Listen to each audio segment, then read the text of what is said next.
Assalamualaikum warahmatullahi wabarakatuh. Apa kabar anak-anak semuanya? Semoga sehat selalu. Baiklah, kali ini kita akan melanjutkan materi kita tentang listrik statis yang minggu yang lalu kita sudah memulainya dengan trik sulap dengan prinsip listrik statis.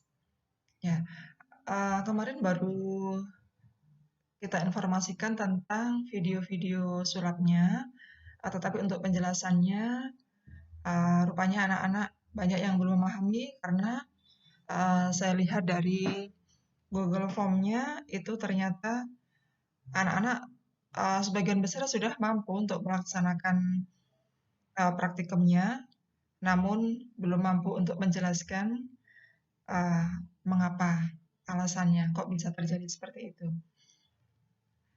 Baik, sebelum kita masuk ke dalam penjelasan tentang video minggu yang lalu, ada baiknya kita mengenal terlebih dahulu dari awal ya tentang listrik statis itu apa. Jadi listrik statis adalah listrik yang diam untuk sementara waktu pada suatu tempat. Ya, lebih jelasnya seperti apa? Mari kita lanjutkan. Bicara tentang listrik statis itu tidak lepas dari pengertian atom. Jadi anak-anak, gambar ini adalah gambar atom. Ya, atom itu yang di tengah ini adalah muatan positif, ya, atau kita sebut sebagai proton, dan juga neutron. Jadi yang di tengah ini disebut inti atom, terdiri atas proton atau muatan positif dan neutron. Sedangkan yang berputar-putar ini adalah muatan negatif atau elektron. Ya. Seperti apa sih model atom? Ya, seperti ini. Ya, seperti yang saya katakan tadi, bahwa di tengah itu ada inti atom yang terdiri atas muatan positif atau proton dan juga neutron atau netral. Sedangkan yang berputar-putar, yang mengelilingi inti atom ini adalah muatan negatif atau disebut juga elektron. Atom itu ada 3 macam ya, ada atom netral, ada atom negatif, dan ada atom positif. Atom netral itu apa sih? Nah, atom netral itu apabila jumlah protonnya, jumlah muatan positifnya, ya sama dengan jumlah muatan negatifnya. Ya, saya ulang, atom netral adalah apabila jumlah proton sama dengan jumlah elektron, atau apabila jumlah muatan positif sama dengan jumlah muatan negatif. Berikutnya adalah atom yang bermuatan positif. Nah, atom dikatakan bermuatan positif apabila jumlah protonnya lebih banyak daripada jumlah elektron. Seperti di gambar ini misalnya protonnya 2, proton tadi muatan positif ya, protonnya 2 dan elektronnya 1. Berarti dikatakan atom bermuatan positif karena kelebihan proton. Berikutnya atom bermuatan negatif. Ya. Atom dikatakan bermuatan negatif apabila jumlah elektronnya lebih banyak daripada jumlah protonnya. Seperti gambar ini, jumlah protonnya 1, jumlah elektronnya 2. Jadi lebih banyak muatan negatif, jadi dikatakan atom bermuatan negatif. Apa sih contoh dari atom bermuatan negatif ya? Bendanya apa sih? Di sini saya beri contoh balon yang digosok dengan kain wol. Ya, pada awalnya baik balon maupun kain wol itu sama-sama netral. Maksudnya apa? Jumlah muatan positifnya sama dengan jumlah muatan negatif. Misalnya pada balon ini jumlah muatan positifnya ada 8 dan jumlah muatan negatifnya ada 8 juga. Jadi dia netral. Demikian juga pada wol ini jumlah muatan positifnya 6 dan jumlah muatan negatifnya 6 juga. Jadi sama-sama netral. Sekarang apa yang terjadi apabila kain wol digosokkan ke wol? Ya, kita lihat anak-anak amati elektronnya atau muatan negatifnya pindah dari mana ke mana. Ya, silakan diamati. Ternyata elektronnya berpindah dari kain wol menuju ke balon. Sehingga jumlah muatan negatif atau elektron pada balon itu menjadi banyak. Jadi dikatakan balon menjadi kelebihan muatan negatif atau kelebihan elektron. Jadi balon disebut sebagai benda yang bermuatan negatif. Ya. Berikutnya, apa sih contoh benda yang bermuatan positif?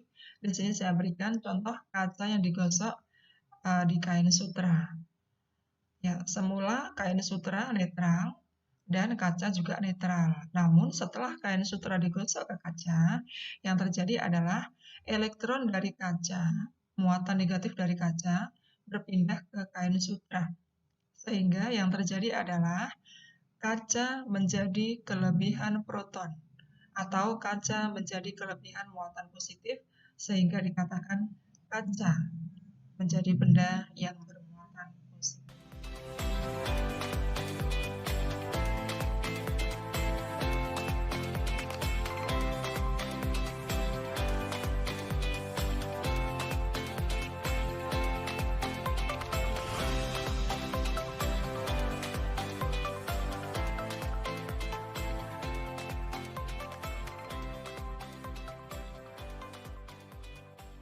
Baik anak-anak, mari kita ikuti penjelasan dari video Amazing Science Trick Magic atau video sulap yang minggu lalu sudah kalian pelajari seperti apa penjelasan. Baik anak-anak, marilah kita simak bersama penjelasan dari sulap listrik statis yang sudah kalian lihat minggu kemarin. Di sini ada 2 piring styrofoam dan ada 1 kain. Sebetulnya nggak harus kain wol ya, kain apa aja bisa, yang penting kondisinya kering. Kondisi kain wol dan kondisi piring styrofoam itu dua-duanya sama-sama netral sebelum digosokkan. Namun setelah digosok, ya,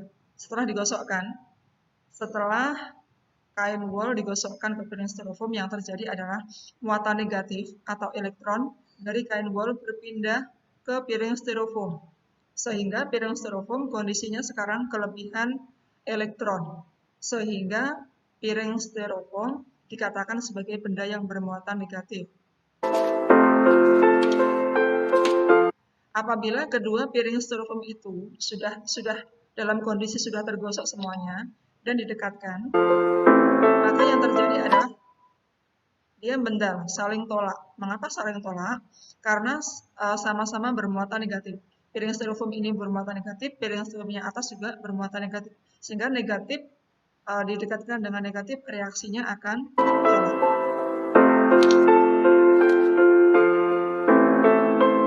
Dia nggak akan pernah mau menyatu.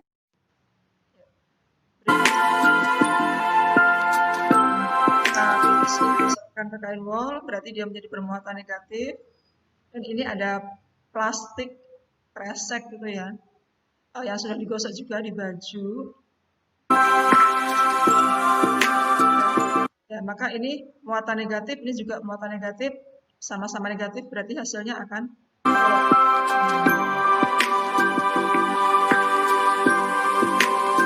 seperti itu. Baik, bisa dipahami ya anak-anak. Sekarang didekati dengan pipa PVC. Nah, kalau ini kondisinya dua-duanya sudah digosok ke kain wol. Jadi PVC sudah digosok ke kain wol, balon juga sudah digosok ke kain wol, sehingga balon menjadi bermuatan negatif, PVC juga menjadi bermuatan negatif. Negatif didekatkan negatif, reaksinya akan bagaimana?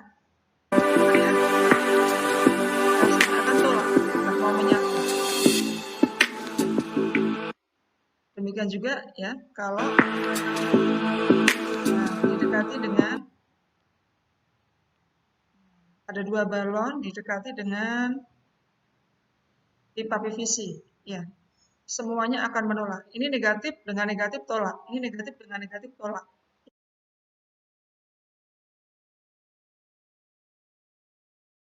Nah, sekarang kita lihat apa yang terjadi dengan air ini, aliran air kecil ini, apabila didekati dengan pipa PVC atau paralon yang sudah digosokkan ke. Ternyata airnya tertarik ke pipa paralon atau PVC. Nah, mengapa? Tadi kan paralon atau PVC-nya bermuatan negatif karena sudah digosokkan ke kain wol. Nah, terus ini airnya yang tadi semula muatan positif dan negatifnya itu menyebar ya, dia netral ya, dia netral menyebar ke seluruh air seluruh posisi air ini. Tapi karena didekati dengan muatan negatif, maka muatan positifnya atau protonnya jadi minggir, jadi memisah di sini. Sekali lagi, ini adalah peristiwa induksi listrik. Sehingga airnya menjadi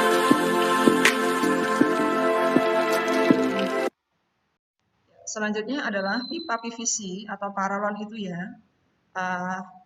Nanti akan digosokkan ke kain, lalu didekatkan ke kaleng, ya. Kaleng Coca-Cola atau apa minuman ringan. Kita lihat. Apa yang terjadi apabila kain wol digosokkan ke PVC, ke pipa paralon tadi? Ternyata yang terjadi adalah muatan negatif dari kain berpindah ke pipa PVC atau pipa paralon, sehingga kondisi akhirnya pipa paralon bermuatan negatif. Nah, pipa yang sudah bermuatan negatif ini didekatkan ke kaleng. Kaleng ini netral. Ya, saya ulang. Kaleng ini kondisinya netral, artinya jumlah proton sama dengan jumlah elektron. Jumlah muatan positif sama dengan jumlah muatan negatif. Didekati dengan pipa paralon yang bermuatan negatif.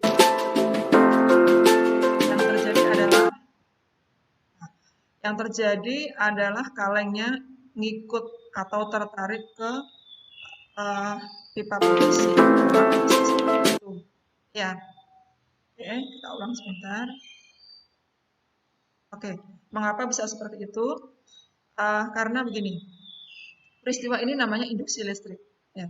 Induksi listrik itu adalah pemisahan muatan positif dan negatif, pemisahan proton dan elektron pada suatu benda netral, contohnya ini kaleng, karena didekati oleh benda lain yang bermuatan listrik.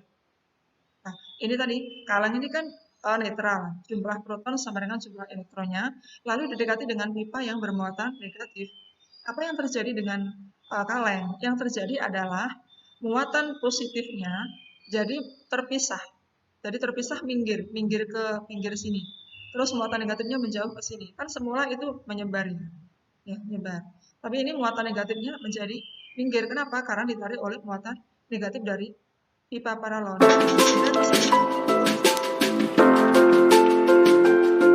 Nah, seperti itu.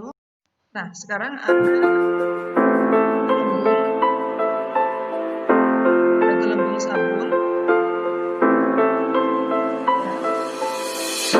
Didekati dengan pipa, ya. Sekali lagi pipa ini dengan kondisi yang sama seperti tadi, sudah digosokkan ke kain wol, didekatkan ke gelembung yang netral. Jadi sekali lagi ini adalah peristiwa induksi listrik, ya. Jadi ini gelembung ini kan netral, jumlah muatan positif sama dengan jumlah muatan negatifnya dan posisinya normal, posisinya menyebar normal ke seluruh gelembung. Tapi setelah didekati dengan pipa PVC yang bermuatan negatif, maka muatan positifnya akan minggir ke sini. Muatan negatifnya akan misah ke sini, sebelah kiri. Kenapa? Karena muatan positifnya tertarik oleh paralon.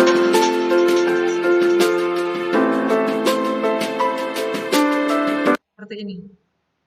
Ya, jadi muatan positifnya tertarik oleh muatan negatifnya.